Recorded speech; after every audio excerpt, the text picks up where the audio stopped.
Okay, in this video I'm going to talk about what God is like. So I think from the Old Testament we get this sense of God being a terrible judge and often getting angry and people experiencing his wrath, etc.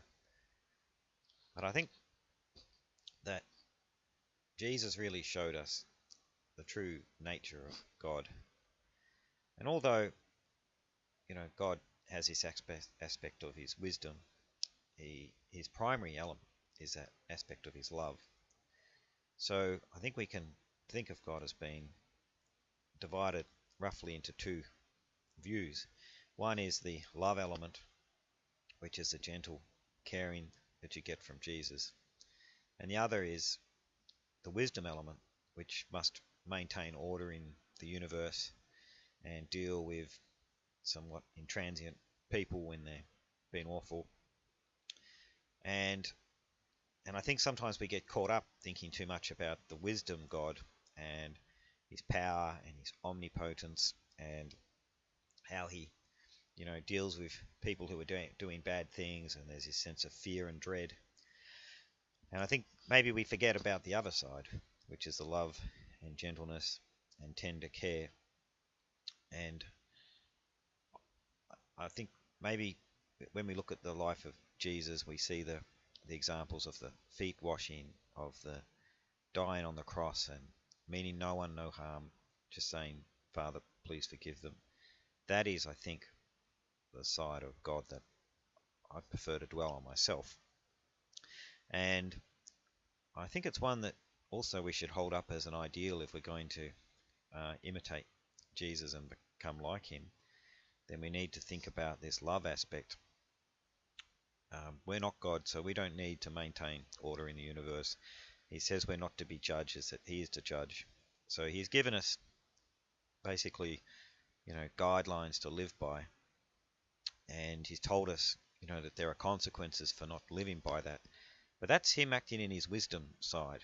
And while, we can take that wisdom on board and we can use it to guide our own lives. But fortunately, we're spared the task of having to judge others and deal with difficult brothers and sisters. We need to primarily focus on ourselves and developing ourselves to be in the love aspect of God. And certainly doesn't hurt us to develop a bit of wisdom, but it's primarily our hearts that we need to be working on. And so I think this involves us building in ourselves mercy and humility and meekness. Remember, he said the meek will inherit the earth. And I think women traditionally have really represented these aspects of God very well, at least the traditional view of women. And, the image of Mary, washing Jesus' feet in humility and meekness and adoration is shown, as a beautiful image for women. But it's also, something Jesus did for his disciples, him showing he has that same humility, meekness, and adoration for each of us. And so I think, this is not weakness. Meekness is not weakness. Meekness is not giving in to fits of rage when you don't get your own way. Meekness is being patient and caring. And I don't think there's anything weak about that at all. I think that actually requires perhaps greater strength and self-control than losing your temper and being resentful to people. So in that sense, meekness is actually, the harder thing to develop and the more noble. And there was a time when, even men aspired, in the Western culture anyway, to emulate these, what are somewhat associated with sort of feminine attributes. The whole concept of a gentleman who is polite and, and as C.S. Lewis described, in relation to Lancelot, almost maiden-like in his nature at the table. Not too boisterous, not too outspoken, easy to get along with. And these are attitudes that are largely looked down on today and despised as I say, being weak, when in fact, they perhaps require more self-control than, speaking your mind at every opportunity and spouting your opinions at everyone. It's much harder to maybe keep silent, listen to others, think carefully about what they're saying, and put in a few, you know, well-timed or well-placed words here and there, and and maybe not in such a way as to draw too much attention to yourself. So, or at least more attention than you need.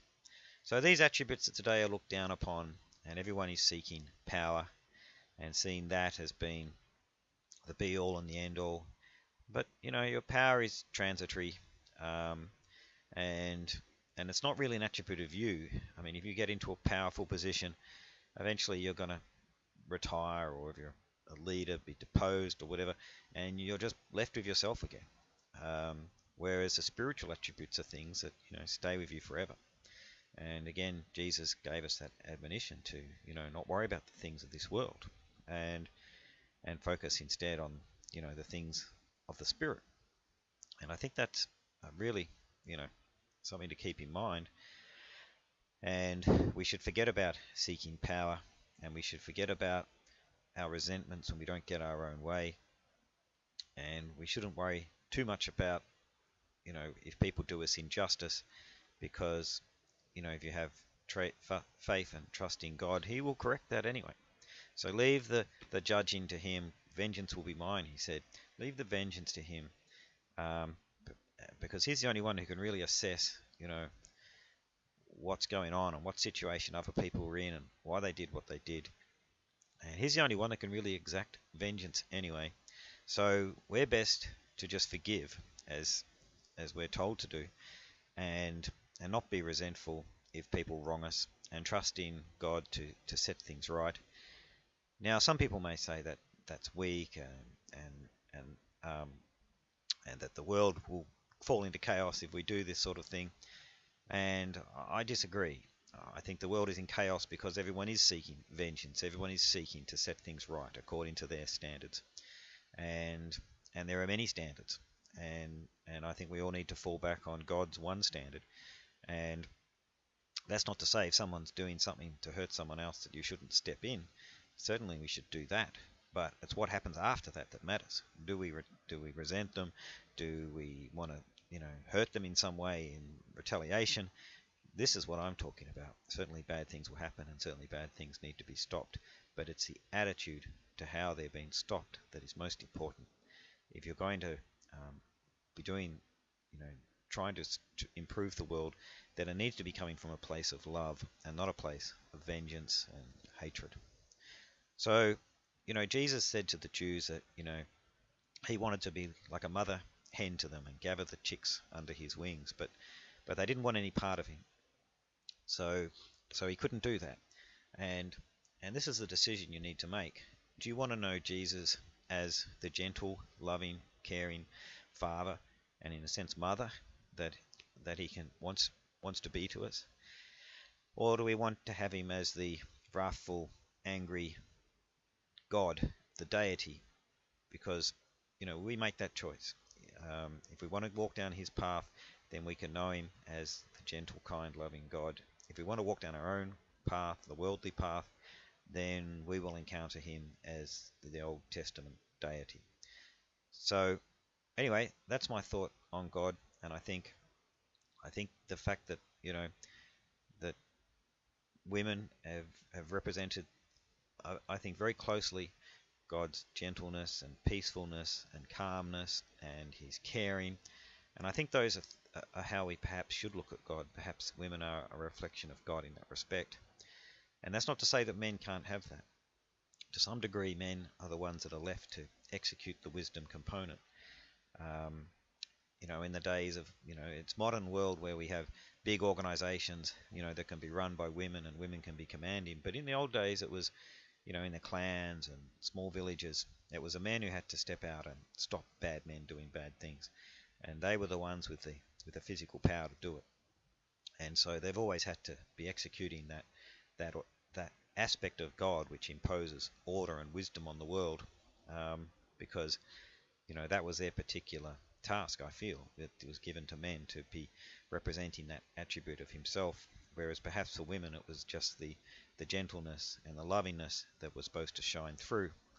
And together, man and woman give that complete image of God, of both the gentle lovingness and the wisdom And it's not to say that men and women don't have aspects of both, but predominantly, I think men were meant to be the ones that were, maintaining the order, as they were the ones that were putting their, physical welfare online to prevent people, you know, stealing from their villages, to control unruly, um, criminals, etc., etc. So anyway, please keep that in mind that the modern world is far removed from nature, and I suspect how God intended us to live with its large, powerful organizations and its, you know, powerful use of engines and fossil fuels that have sort of, diminished our human role so much. And I think we need to keep in mind, our humanity and our role in perhaps, a simpler human society as God intended it, and as people have lived, for thousands of years, up until, the last couple of hundred years, really. We're living in an aberration, and I think that aberration is causing lots of confusion and and distorting how we should be looking at ourselves and looking at our role in society. Anyway, those are my thoughts on that matter. Thank you.